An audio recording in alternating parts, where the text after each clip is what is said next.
All right, hello everybody. This is video number 639.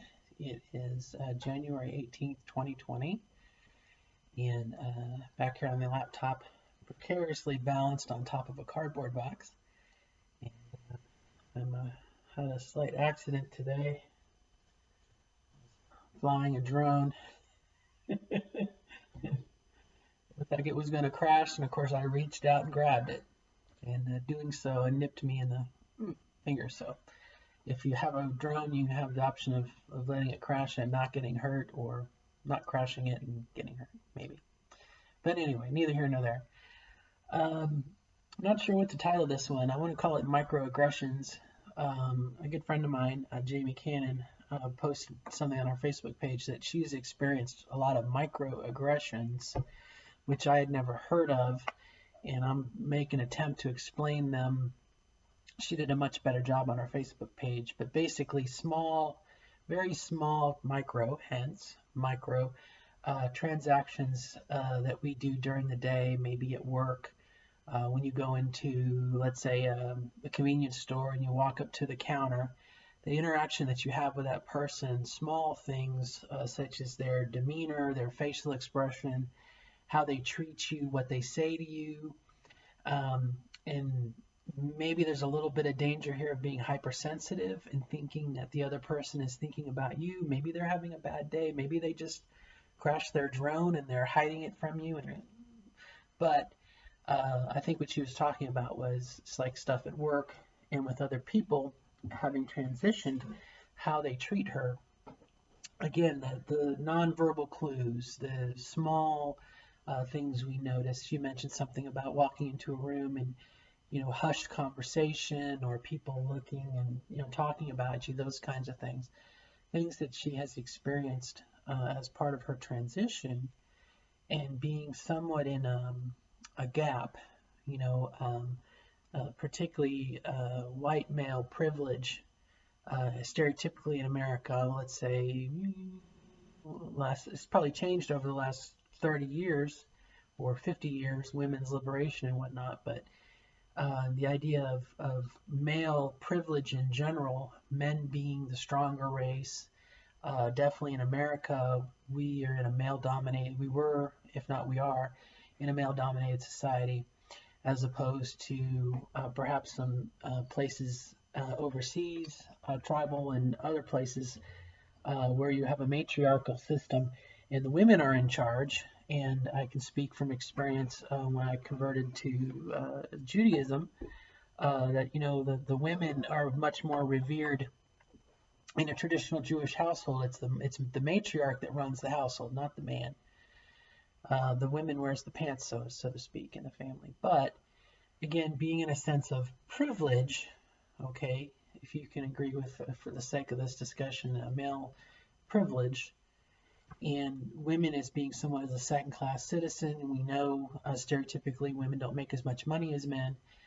We kind of have this social carryover from stereotypical, 1950s Leave It to Beaver type thing. Ward goes to work and he's the man. He's the and June is at home and she's cooking and Donna Reed and the pearls and the high heels, doing housework, and all's wonderful, and that's the way it should be at the time. And even as far back as in the Bible, many, many moons ago, I'm rereading the Bible right now, front to back, which I highly recommend anyone to do. If you haven't, read it front to back, read it cover to cover, and the whole damn thing, all 88, 87 books of the Bible. But you look at like stuff, I'm in Genesis right now, and women are traded not necessarily like slaves, but like pawns, I give up my daughter for you to marry, and you have no say in it. So again, men as being above women and transitioning, there's a period in JB's post where we give up this position, a high position of authority, or as well male white privilege, or male privilege rather, and you kind of go into this gray area, and you have female, where you're not quite accepted in female circles yet. You're not quite passing, and I hate to use that word, but you're not quite accepted passing in this world, and you've left this world, and you're in this in-between area. And her post was about, that gap of being in between those things. And I was kind of curious what your take was. If you feel, number one, does such a thing exist? I think it does, obviously. But, what are some ways perhaps of, if you could counsel someone or talk to someone, if you were talking to another person, another trans woman, and say, be aware this might happen to you, it happened to me, this is how I did with it, or is it just something you suck up? I mean, we as part of this process, we go through this process, and there are definitely some milestones to transitioning. The day you decide that's something you're going to do, the day that you actually go to a doctor, talk about hormones, you investigate, the time you actually start taking your hormones, and you're like, oh my gosh, I'm finally doing it. The day that the hormones seem to be having an effect, what I call the 7th month. There's something about the 7th month. If you're on hormones for 7 months, I believe after 7 months, there is a gestalt change that happens where your overall appearance is so very different, and people begin to notice it. And then your 8th month, and then your 9th month, and then your 10th month and beyond. And again, your mileage may vary. It all depends on chemistry and those types of things. But at that point, you're kind of at the point of no return. You've made so many changes, and you're going through so many changes, and it's visually apparent that you're going through changes. Again, your mileage may vary. And then you're in that other circle, and you're being integrated into, up to your 1st year anniversary of hormones and beyond.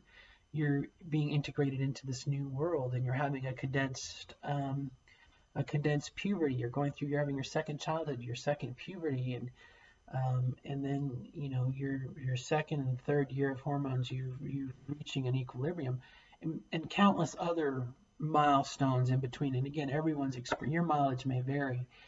But I was kind of curious, what would you say to someone to help them along, to make it easier for the person who comes behind you, for the next person in line? In many ways, in our own areas, we're pioneers, we're trailblazers, and we want to make it easier for the person coming behind us, because they're going to encounter the same gates and challenges, trials and tribulations that you did. Is there any way that you can make it easier for them? And probably one could say that the more people that kind of have trailblazers, take this little trail that was, maybe one person had gone on, and then it's a little bit wider and it's a little bit easier, and then you have, pride, and we're in the community, you're in the public eye in your community, other people, and it becomes somewhat, not necessarily commonplace, but not as unusual, we can hope, as it once was.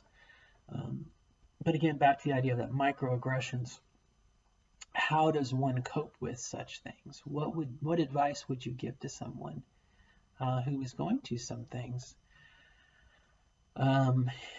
Me personally, I would just talk to someone and say, and this is off the top of my head, I haven't rehearsed it, obviously, or probably thought it out, so it's probably a lot of half-baked ideas, or if quarter-baked ideas. I would say to expect them, and perhaps to suck them up as part of your journey, part of paying your dues. You're going to go through this process, and there will be an end to it. It is not always forever. There will be, you're on a bit of a learning curve. You're learning social expectations and behaviors and norms that were different, when you're trying to integrate yourself. If you are trying to integrate yourself, assuming that you're not non-binary, and if you believe there are certain things that are female and certain things that are male, and you're integrating yourself into this new existence, there will come a time when you are integrated into that system. I thought about today, I painted my nails, for example, which I haven't done in a long time. Not to say that's totally feminine, but in the grand scheme of things, I would say majority, you're more likely to see women with painted nails, particularly red or the color red, some kind of reddish color, than you are guys. You know, again, you're integrating yourself into a new set of norms and new behaviors. And there's definitely that gap between. But how would you deal with that microaggressions? And isn't it terrible just how much that's just something else that we can feel less about ourselves, like doubting ourselves. I made this statement in the one of the Witcher episodes. Near the end, the teacher at the Mage Academy, I've already forgotten the name of it, says to Yennefer, you know, there is not a person alive who doesn't look in the mirror and see something about themselves they don't like. You know, definitely those microaggressions probably add up, if not exacerbate the feeling of, you know, look at, you know, there must be something wrong with me because so and so and so is whispering behind my back, or they're looking frustrated, they have to deal with me, or perhaps they don't know how to deal with us. You know, we're not, when we're in that in-between period, we're not men and we're not women. We're somewhere in between. And so, you know, perhaps the other person, they don't know how to react to us. And probably in this day and age, they've gotten some sort of corporate training on how to deal with us. I know where I work, there was actually, as part of the sexual harassment video, there was a trans woman, and I think it was actually played by a trans woman, the person in it, who was not necessarily, she was being harassed, but not sexually harassed. The person kept on asking them questions. Well, I don't understand why you would do this at this age. You're already over your sexual prime. Why would you, you know, that kind of harassment, not sexual, like, hey, baby, let's go in the closet for 10 minutes and 10 minutes in heaven. Where was I? You know, these people have probably gotten some sort of directive from their boss or from the HR department saying you must accept so and so, or this improper behavior will not be tolerated. And so maybe it's just as simple as that person doesn't know how to act around us. You know, I mean, you can look at it and say, oh, it's malicious. They're nasty people. They're, you know, making fun of me. And if they weren't making fun of me, they'd be making fun of someone else. But could it also be, on the other hand, perhaps they don't know how to act around us. They don't know, especially people who've known us for a long time. I know at my work, where I used to work, was there for 19 years. You know, for 16 years I was a man, and I had a beard and everything else, and I was very well, I'd like to think, liked and somewhat respected for being an expert in my field, what I was doing. And then I transitioned, and yeah, there was definitely a skip. The needle jumped the groove, and there was definitely a period of, oh my gosh, well, how do I treat, you know, and again, I think your mileage may vary. I think, and I made a video about this a long time ago. I hate being repetitive, but with 600 some odd videos, I'm probably bound to repeat myself. There's a story about cooking. Someone, I hate to do this too. Someone was making stew. They were making frog legs, and there's two people were cooking, and one person, you know, boiled the water and started dropping the frogs into the pot. And of course, the frogs hit the water and jumped right out. And the person who was there with them said, no. What you have to do is put the frogs in the pot at room temperature and slowly kick up the heat. And the frogs won't know. They won't be able to tell. And it's kind of gross. I don't eat frog legs, but the point of it is, I think slow changes, in my opinion, are better than fast changes. I would hate, I know in I didn't transition overnight, for lack of a better word. I started a good 6 months before I officially transitioned at work, and I wore gender neutral clothes. I wore a bra underneath my clothes every day, even though I didn't have breasts, and still feel like I don't. But I let my hair grow out. I had a buzz cut, Air Force buzz cut for a long time since I dropped out of the Air Force, but I kept the haircut. And so for 12, 15 years, I had a buzz cut, high and tight. And I let my hair grow out. It was a slow process, and people had a chance to get used to a different me than, me walking, leaving on a Friday and coming in on a Monday and saying, oh, yes, I'm Carol now. You need to call me Miss Smith. And still basically being a man in a dress.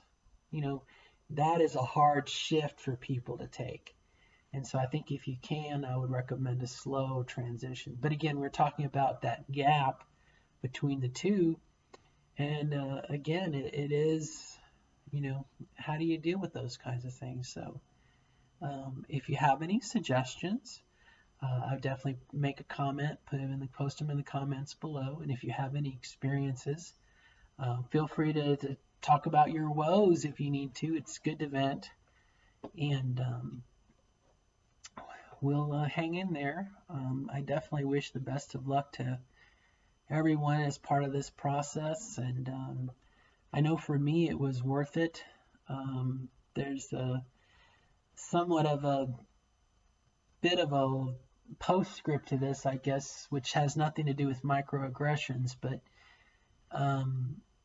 someone had said in the comments, but also other people have kind of talked to me about, well, why would you do this at 40? Obviously, the name of the channel is One Trans at Middle Age, right? 40, 50 years old. Why would you do this now when women are valued for their youth and beauty? Ooh, boy, that's another that's another topic, another can of worms. But I would have to say, as a trans woman, you kind of have no choice. I mean, it's life or death in the end. For most of us, it becomes something we have to do, not necessarily something we want to do. We have to do it to survive. And I think for myself, it's just a matter of making the best of it, doing the best you can. And as I made mention in a couple videos ago, I've had a resurgence of just hobby fun. And my life has kind of taken off again, which I'm very happy about. So if maybe is to address the other, is there is light at the end of the tunnel, and it's not an oncoming train. There's an end to it. It will happen. I mean, hang in there would be the best thing I can do. Usually we get excited about that 7th month, or in the first year, we're like, come on, changes, come on, changes, come on, come on. I want this to happen. I want this to happen. And then afterwards, stereotypically, well, gee, this isn't what I thought it was. It's better than it was, but I'm not as feminine as I want to be. I don't look as good as I want to be. I don't sound as good as I want to be. And I can say definitely that if you're a trans woman and you're in your 20s and you're a skinny little thing, I'm tempted to say I hate you, but I don't hate you. I love you. Congratulations. I'm 6'1", 330 pounds. I'm a big mofo, and I'll never be as good looking as you are in your 20s on hormones. But I've accepted it. Make the best of it. Make the best of what you have. Take your lemons and make lemonade. All of that stereotypical horse shit you hear growing up. Anyway, so we're nearing 20 minutes. So if you're on the treadmill, good luck. Thank you for watching the video, and post to kind of if you have any suggestions. We're here to help each other out. I would be interested in your take and your experiences, what you think, how you feel. And again, what would you tell someone who needed help if you were giving advice to make it easier for them? All right. I think that's it. So I will sign off here and wish you the best of luck in becoming your authentic self as you define it. I can't stress that enough. Don't take what someone, if you can, don't take what someone else tells you to do. Find out for yourself. That's the best I can tell you. It was in the book. It was also in the movie Starship Troopers. If you haven't seen it, go watch it. It's a great bug squashing movie. But there's just a scene where the young guy, Johnny Rico, tells his teacher he's going to join the military and see what he can become, what he can be. And the teacher says, good for you. Go find out what you want to do. Go find out. Go find out your own story, your own adventure. Now, granted, I don't condone. I wouldn't suggest anyone join the military unless they really, really want to. But I like the idea of that message of find out for yourself. You're writing your own story, and only you are going to tell you. Only you are going to know what's best for you, and find out for yourself. Okay, be the best you can be, and you can't go wrong. All right, I've talked enough for today. Good luck, my friends. Love you, and until next time, this is me signing off. Bye bye.